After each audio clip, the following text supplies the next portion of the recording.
Audio Jungle. Audio Jungle.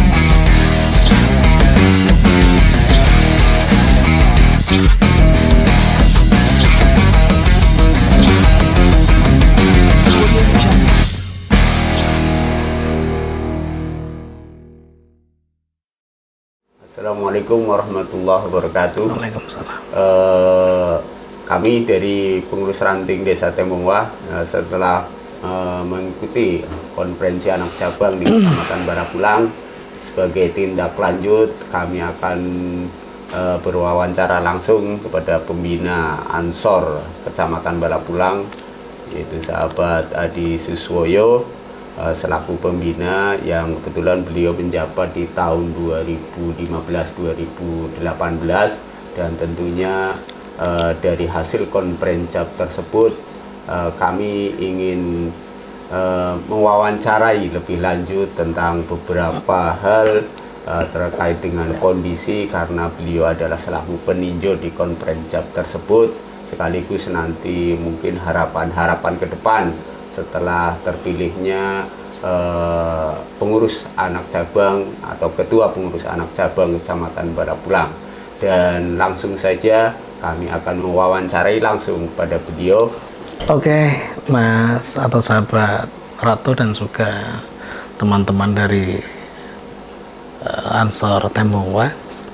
Assalamualaikum warahmatullahi wabarakatuh. Assalamualaikum warahmatullahi wabarakatuh. Tadi sahabat Ratu itu menyatakan bahwa saya itu pembina. Saya kalau lebih tepat dan lebih suka kalau dikatakan mantan saja. Mantan ketua Ansor Kecamatan Barapulang periode yang lalu. Kalau pembina betul secara struktural, tapi masih banyak teman-teman pembina yang lain yang lebih senior, yang lebih lebih kober, ya, lebih kober dalam rangka ngopeni, mendampingi Ansor Kecamatan Barapulang. Kalau hari ini saya lebih enak dipanggil sang mantan saja, mantan ketua, gitu ya, mantan ketua. Dan memang alhamdulillah pada pelaksanaan kegiatan konferensi anak cabang kemarin saya hadir beserta teman-teman pembina yang lain juga, sebagai tamu undangan sekaligus sebagai peninjau di acara konferensi tersebut. Secara umum, alhamdulillah konferensi berjalan sangat lancar. Saya katakan kondusif lah, tidak ada gesekan-gesekan. Kemudian juga segala sesuatu berjalan dengan baik. Baik dari tahapan-tahapan proses persidangan, ada sidang komisi, program kerja, pertanggungjawaban, dan sidang-sidang komisi yang lain, saya melihatnya sangat bagus sekali, sangat kondusif, dalam arti teman-teman atau sahabat-sahabat peserta memang sudah betul-betul mempersiapkan diri dalam rangka kegiatan konferensi anak cabang di gedung MWJNU hari yang lalu. Kira-kira begitu, dan alhamdulillah juga teman-teman ranting juga sangat antusias. Tingkat kehadirannya tinggi. Artinya dari 20 ranting atau 20 desa yang ada, itu 15 ranting yang aktif, alhamdulillah hadir semua. Ini menandakan apa? Menandakan bahwa antusias dari teman-teman sahabat-sahabat ranting itu sangat besar. Bagaimana bisa untuk memajukan organisasi ke depan, kira-kira seperti itu. Nah, dari pemaparan tadi, Mas ya, atau mantan. Iya, saya lebih suka mantan saja. Kalau pembina saya takut nanti sama teman-teman yang lain. Dan berdasarkan hasil wawancara kami dengan kepanitiaan, dalam hal ini Mas Misbah ya. Yeah. Pertama saya sampaikan terima kasih dulu nih ya dari Ansor Tembongwah ya. Untuk acara konferensi, saya sebagai ketua panitia alhamdulillah ini sangat bersyukur sekali pada hari ini bisa terlaksana dengan baik, lancar ya, tanpa ada suatu halangan apapun, dan juga dari ranting-ranting yang sejumlah 15 ranting bisa hadir semuanya, alhamdulillah alhamdulillah aman, dan juga ini berkat kerjasama dari segenap panitia dan juga dari para pembina, ya, para donatur-donatur yang membantu acara konferensi ini sehingga bisa berjalan dengan lancar. Tentunya harapan saya untuk GP Ansor PAC Kecamatan Balapulang harus lebih baik lagi ke depan, ya, karena sesuatu hari ini harus lebih baik dari kemarin dan hari esok harus lebih baik dari hari ini, sehingga harapan saya untuk sahabat-sahabat Ansor dimanapun berada di ranting seluruh Kecamatan Balapulang itu harus lebih semangat lagi, dan harus lebih semangat karena apa, eksistensi Ansor di ranting kecamatan itu karena adanya kesemangatan dari sahabat-sahabat, ya, terutama yang dari ranting-ranting yang jauh, ya, untuk Cilongok, Tembongwa ini harus ekstra memang, ya, karena sering kumpulnya di kecamatan di sini, ya, BC, ya, jarak paling jauh mungkin, ya, untuk Tembongwa, Cilongok, tapi itu tidak menjadi penghalang, kan, semangat panjenengan semua untuk terus berjuang berkhidmah di Nahdlatul Ulama dengan gerbongnya yaitu Gerakan Muda Ansor, seperti itu. Ya, terima kasih. Dan untuk selanjutnya yang jelas momen ini adalah momen diantaranya adalah pemilihan ketua dan tim formatur nantinya. Dengan terpilihnya ketua yang baru, kira-kira harapan panjenengan ke depannya untuk Ansor di Kecamatan Balapulang bagaimana?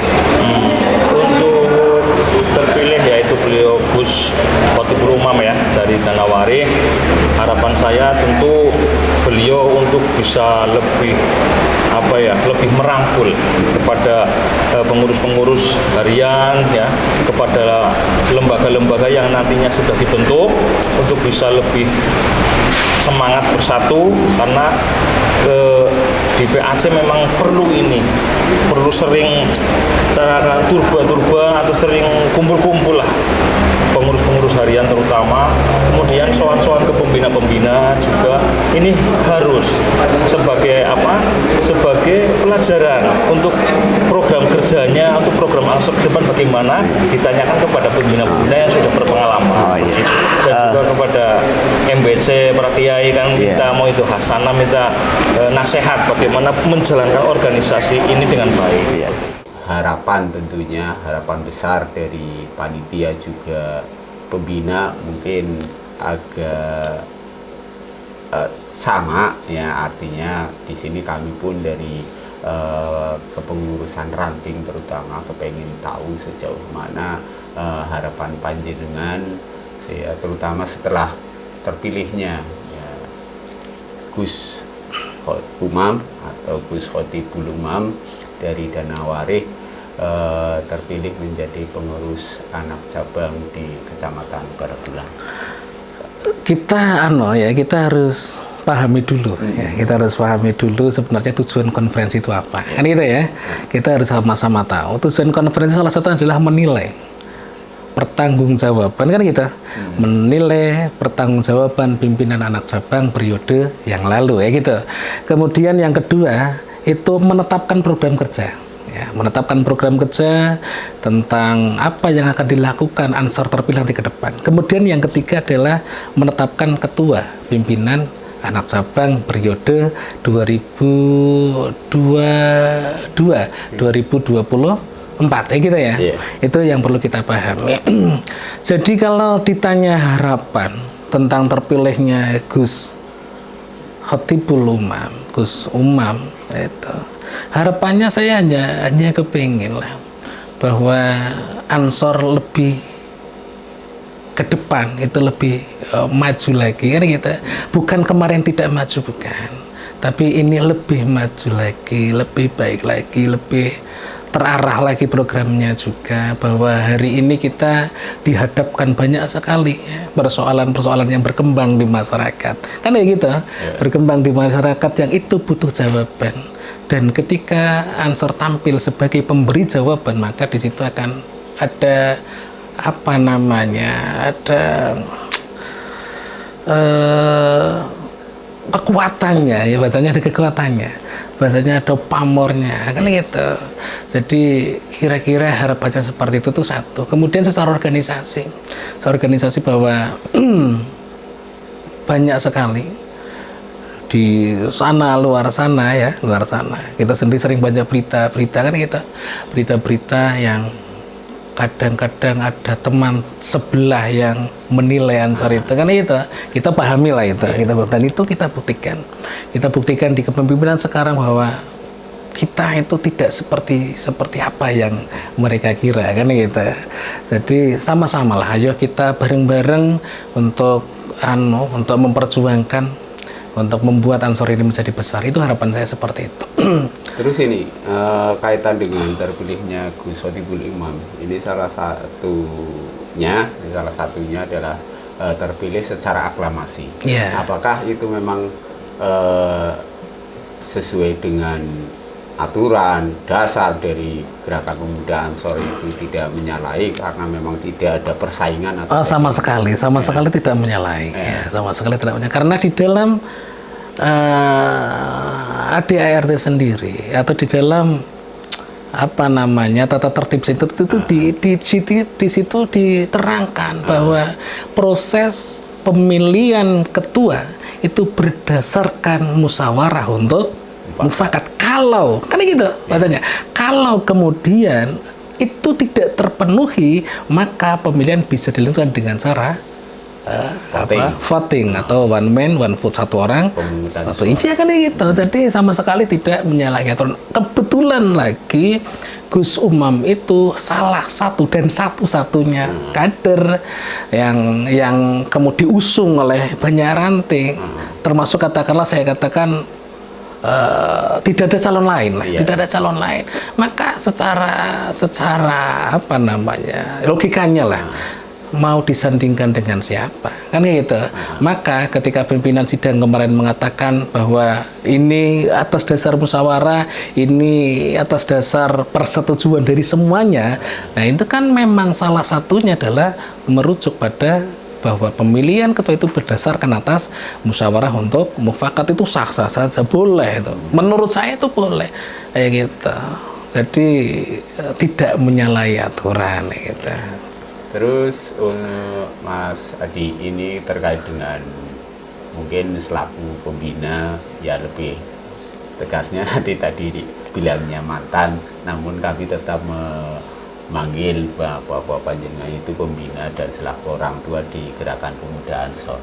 Nah, harapan ke depan dengan terpilihnya Gus Umam ya terutama hal ini terkait dengan hubungan mungkin dengan organisasi yang lebih tinggi, baik dari untuk MBC atau orang tua, mungkin harapan panjenengan ke depan bagaimana? Ya, saya setuju dengan apa yang ada di benak jenengan. Jenengan itu sebenarnya kepengen mengatakan, saya sudah tahu itu apa yang akan sampaikan masyarakat. Saya sedikit memahami.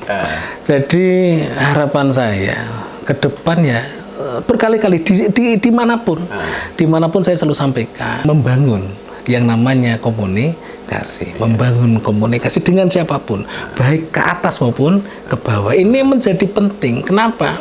Tanpa komunikasi dimanapun itu organisasi kan tidak akan berjalan, kan gitu. Organisasi tanpa komunikasi yang baik, tanpa keharmonisan. Kemarin waktu Gus Umam memberikan sambutannya, salah satu yang disampaikan adalah rumah ini harus dijaga, kan gitu. Rumah ini harus dijaga, kita harus harmonis sehingga rumah ini adalah atau menjadi surga bagi kehidupan kita, kan gitu. Jadi itu kita bangun komunikasi dengan di bawah maupun di atas. Di bawah dengan ranting atau dengan struktur yang di bawah lagi ada adik-adik kita, itu bisa membangun komunikasi, membangun kerjasama yang baik. Kemudian di atas ada secara organisasi, di atas ada pimpinan cabang dan lain-lain. Kemudian secara kelembagaan di NU, di atasnya kita juga ada lagi, kan kita bangun yang namanya komunikasi. Jangan sampai terputus komunikasi dengan orang-orang tua, dengan organisasi yang di atasnya, atau organisasi dengan adik kita yang di bawah. Ini menjadi penting, bagaimanapun kita adalah satu rumah, kan gitu. Kita satu rumah dan kita perlu jaga bersama. Kira-kira seperti itulah. Tidak muluk-muluk. Yang jelas keharmonisan itu perlu dijaga. Kira-kira seperti itu. Terus kemarin juga salah satu yang perlu saya garis bawahi dari penuturan Gus Imam, bahwa ini adalah bukan organisasi milik saya. Ya. Terus yang kedua, kami pun menjadi ketua tidak mungkin berjalan tanpa dukungan dari masing-masing dan pengurus ranting tentunya. Iya, Nah, kira-kira pendapat panjenengan? Iya, itu sangat bagus ya. Jadi sederhana sekali. Sederhana sekali. Ada kalimat yang biasa juga sering saya sampaikan di model pengadaran manapun. Ketika saya diundang acara di adik-adik Hipno PPNU, saya juga sampaikan bahwa ketika sudah masuk di organisasi kan gitu ya, kita bekerja sama lah. Satu, bekerja sama dan sama-sama bekerja kan gitu. Walaupun kadang-kadang ini yang harus di garis bawahi juga, bahwa maju mundurnya organisasi itu di tangan ketua itu jangan seperti itu. Ini kan organisasi apa namanya, kolektif ya, yang semuanya itu masuk kan, itu ada ketua, ada sekretaris, ada semuanya. Jadi maju dan mundurnya organisasi itu tanggung jawab kita bersama. Jangan kemudian bahasane dipokna maring ketua kan, itu nggak bijak lah. Jadi harus bekerja sama, semuanya bekerja sama, sama-sama bekerja kan, kita saling mengisi, saling memberi, saling menutupi dan lain sebagainya. Ini adalah kunci keberhasilan nantinya dalam organisasi, kira-kira seperti itu. Ya, demikianlah untuk wawancara kami dengan pembina, yang intinya mungkin ya harapan besar lah dari pembina, tetap jalin komunikasi, dan tentunya gerakan pemuda Ansor yang sudah diatur sesuai dengan PDPRT tetap menjalankan sesuai aturan yang ada sehingga tidak bertentangan dengan ADART. Kiranya terima kasih, Mas siap. dari saya, barangkali tutur kata atau kata yang kurang berkenan, mohon maaf. Assalamualaikum warahmatullahi wabarakatuh.